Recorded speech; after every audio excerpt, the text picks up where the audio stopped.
অনেকেই জিজ্ঞাসা করেন যে আমেরিকাতে আসতে গেলে কি কি জানা দরকার।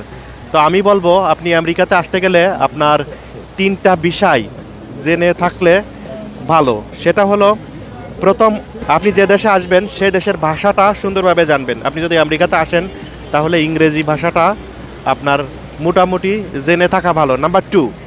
নাম্বার টু হচ্ছে আপনি ড্রাইভিং লাইসেন্স বা ড্রাইভিং জানা থাকলে ভালো।